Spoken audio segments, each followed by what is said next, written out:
मैं तो उम्मती हूँ ऐ शाहे उमम, ऐ शाहे उमम कर। अस्सलामु अलैकुम वरहमतुल्लाहि वबरकातुहू।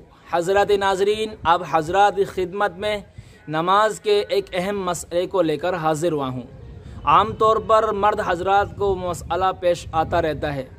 हज़रत नाज़रीन, एक शख्स नमाज में हाज़िर हुआ, उसने देखा कि इमाम साहब आखिरी क़ायदे के अंदर बैठे हुए हैं। जैसे उसने नियत बांधी, इमाम साहब ने सलाम फेर दिया। एक शक्ल तो ये है। दूसरी शक्ल ये है कि उसने जैसे ही नियत बांधी और आखिरी क़ायदे में जैसे ही शरीक हुआ, शरीक होने के बाद में इमाम साहब ने फ़ौरन सलाम फेर लिया, नमाज मुकम्मल हो गई। तो अब ये शख्स दोनों सूरतों में क्या करेगा? पहले वाली सूरत में अगर है तो वो क्या करे, दूसरी सूरत में अगर ये शख्स है तो वो क्या करे? हज़रात नाज़रीन, पहली सूरत जैसे कि आपको बतलाई गई, इमाम साहब आखिरी क़ायदे में हैं, वो शख्स ने जैसे ही नियत बांधी, इमाम साहब ने सलाम फेर लिया।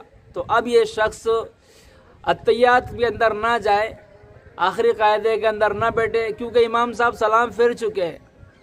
क्योंकि वो शख्स अभी क़ायदे में शरीक ही नहीं हुआ था, उससे पहले इमाम साहब सलाम फेर चुके हैं। तो अब वो शख्स खड़े खड़े ही जैसे कि वो नियत बांध चुका है, नियत बांधे बांधे ही अपनी नमाज अपनी मुकम्मल कर ले। उसको नियत तोड़ने की ज़रूरत नहीं है, वो नियत ना तोड़े, चूँकि वो नियत बांध चुका है नमाज की। हाँ, उसको जमात का सवाब नहीं मिलेगा, क्योंकि उसने इमाम को अत्तहियात में नहीं पाया है। जब तक नमाज में इमाम साहब को ना पाएँ, वो शख्स इमाम साहब को पाने वाला नहीं होगा और वो जमात में शामिल होने वाला शुमार नहीं होगा।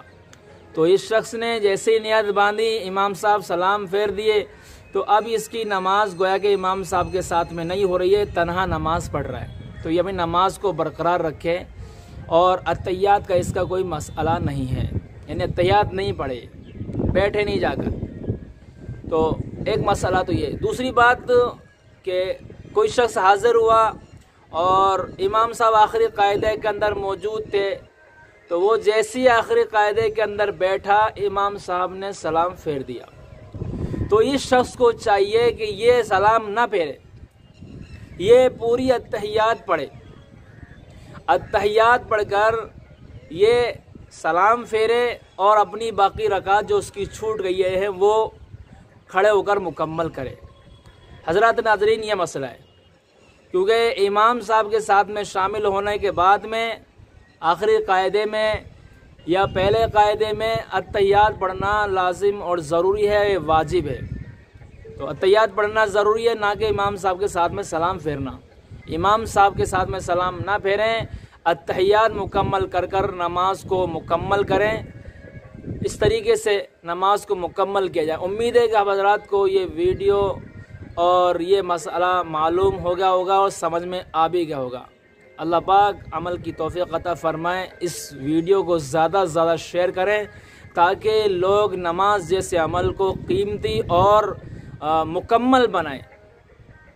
शेयर करें, चैनल को सब्सक्राइब करें और घंटी के बटन को दबाएं और लोगों को इससे जोड़ें ताकि वो नमाज जैसे बड़े अहम मसाइल से आशना हो और उनको मालूम चले, ताकि अल्लाह पाक उनकी नमाज को मुकम्मल कर कर मुकम्मल नमाज का सवाब अता फ़रमाए। अस्सलामु अलैकुम वरहमतुल्लाहि वबरकातुहू।